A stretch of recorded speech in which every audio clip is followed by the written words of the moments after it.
ನಮಸ್ಕಾರ, ನಾನು ಡಾಕ್ಟರ್ ಅರ್ಚನಾ. ಈ ಸ್ಲಿಮ್ ಸೀಕ್ರೆಟ್ಸ್ ಅಲ್ಲಿ ಈಗಾಗಲೇ ನೀವು ಸಾಕಷ್ಟು ಆಹಾರದ ಬಗ್ಗೆ ಮಾಹಿತಿಗಳನ್ನ ತಗೊಂಡಿದ್ದೀರಾ, ಹೇಗೆ ಮಾಡೋದು ಅನ್ನೋದನ್ನ ಕೂಡ ತಿಳ್ಕೊಂಡಿದ್ದೀರಾ. ಇವತ್ತು ನಾನು ನಿಮಗೆ ತೋರಿಸ್ಕೊಡ್ತಾ ಇರೋವಂಥದ್ದು ಮೂಂಗ್ ದಾಲ್ ಸೂಪ್. ಅಥವಾ ವೆಯ್ಟ್ ಲಾಸ್ ಆಗಬೇಕಂತ ಆಸೆ ಇರೋವಂಥವ್ರು ಪ್ರೋಟೀನ್ ತಗೋಬೇಕು ಅನ್ನೋದಾದರೆ ಹೆಸರು ಕಾಳು ಹೆಸರು ಬೇಳೆ ಮಾಡಿರೋಂತಹ ಖಾದ್ಯಗಳನ್ನು ನೀವು ತಗೋತಾ ಹೋಗ್ಬೋದು.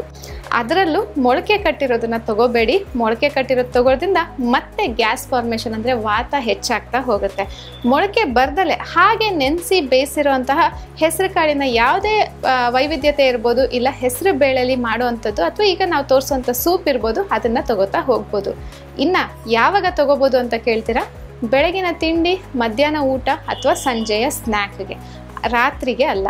ರಾತ್ರಿಗೆ ಕಾಳಿನಂಶ ಅದರಲ್ಲೂ ಕೂಡ ಇರೋದ್ರಿಂದ ವಾತದ ಅಂಶ ಹೆಚ್ಚಾಗುತ್ತೆ. ಸೊ ರಾತ್ರಿಗೆ ಅವಾಯ್ಡ್ ಮಾಡಿ, ಬೆಳಗ್ಗೆ ಮಧ್ಯಾಹ್ನ ಅಥವಾ ಸಂಜೆ ಸ್ನ್ಯಾಕ್ ಆಗಿ ನೀವು ಈ ಹೆಸರು ಕಾಳು ಅಥವಾ ಹೆಸರು ಬೇಳೆನ ಉಪಯೋಗಿಸ್ತಾ ಹೋಗಿ.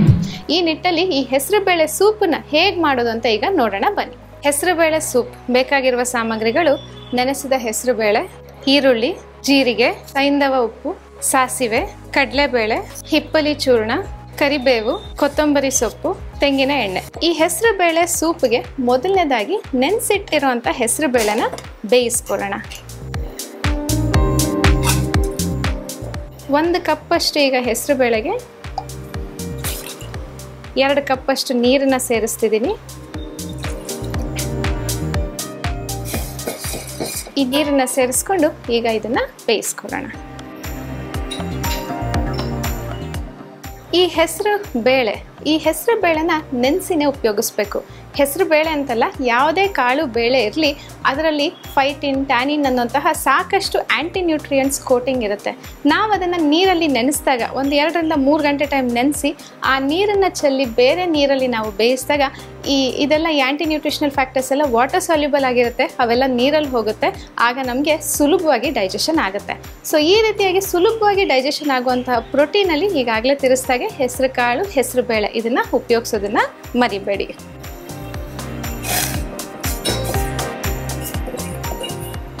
ಈಗ ಇದು ಹೆಸರು ಬೇಳೆ ಚೆನ್ನಾಗಿ ಸ್ಮ್ಯಾಶ್ ಆಗುವಷ್ಟು ಬೆಂದಿದೆ. ಸೊ ಇದನ್ನು ನಾವು ಮತ್ತೆ ಮಿಕ್ಸಿ ಮಾಡ್ಕೋಬೇಕಂತ ಕೂಡ ಇಲ್ಲ, ಯಾಕಂದರೆ ಇದೇ ಚೆನ್ನಾಗಿ ಬೆಂದು ಸ್ಮ್ಯಾಶ್ ಆಗಿರುತ್ತೆ. ಇದೊಂದೊಂದು ಸ್ವಲ್ಪ ಬೆಂದ ಮೇಲೆ ನಾವು ಇದಕ್ಕೊಂದು ಒಗ್ಗರಣೆ ಸೇರಿಸ್ಬಿಟ್ಟು ಆ ಸೂಪ್ ತಯಾರಾಗಿರುತ್ತೆ. ಅದನ್ನು ನೀವು ಬೇಕಾ ಅನ್ನಕ್ಕೆ ಹಾಕ್ಕೊಂಡು ತಿಂಡಿ ಊಟದ ಜೊತೆನೂ ತೊಗೋಬೋದು, ಇಲ್ಲ ಸಂಜೆ ಸ್ನ್ಯಾಕ್ ಆಗಿ ಕೂಡ ಕುಡಿಬೋದು. ಸೊ ಈಗ ಬೆಂದಿರುವಂತಹ ಈ ಹೆಸರು ಬೇಳೆನ ಒಂದು ಬೌಲಿಗೆ ತೆಕ್ಕೊಳ್ಳೋಣ.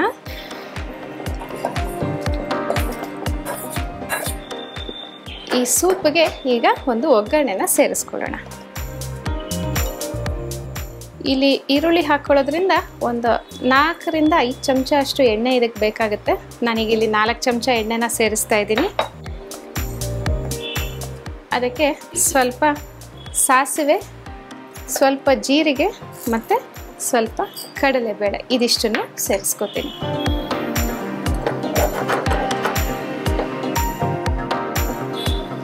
ಈ ಸಾಸಿವೆ, ಜೀರಿಗೆ, ಕಡಲೆಬೇಳೆ ಬೇಯ್ತಾ ಇದ್ದ ಹಾಗೇ ಇದಕ್ಕೊಂದು 3-4 ಕರಿಬೇವಿನ ಎಲೆ ಮತ್ತು ಸ್ವಲ್ಪ ಶುಂಠಿ ಬೆಳ್ಳುಳ್ಳಿ ಪೇಸ್ಟು ಮತ್ತೊಂದು 2 ಚಮಚ ಅಷ್ಟು ಈರುಳ್ಳಿ ಇದಿಷ್ಟನ್ನು ಸೇರಿಸ್ಕೊಳ್ಳೋಣ.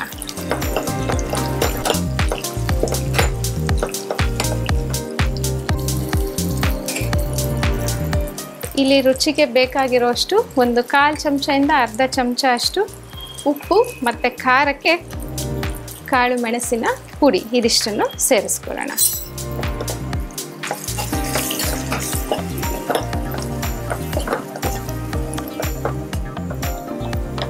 ಈಗ ಈ ಒಗ್ಗರಣೆನ ಈ ಬೆಂದಿರುವಂತಹ ಹೆಸರುಬೇಳೆ ಸೂಪ್ಗೆ ಸೇರಿಸೋಣ.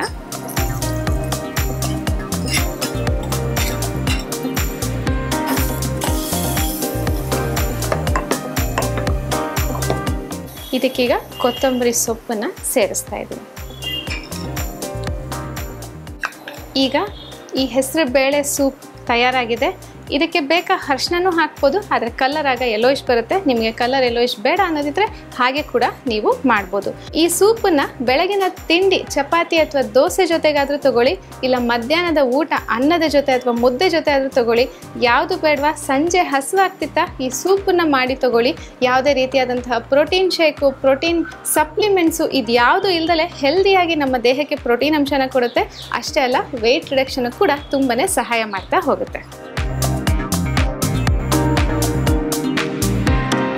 ಮತ್ತಷ್ಟು ಸ್ಲಿಮ್ ಆಗೋದಕ್ಕೆ ರೆಸಿಪಿಗಳ ಮುಖಾಂತರ ನಿಮ್ಮ ಮುಂದೆ ಬರ್ತೀವಿ ಮುಂದಿನ ಸಂಚಿಕೆಯಲ್ಲಿ. ಅಲ್ಲಿಯವರೆಗೂ ನಮಸ್ಕಾರ.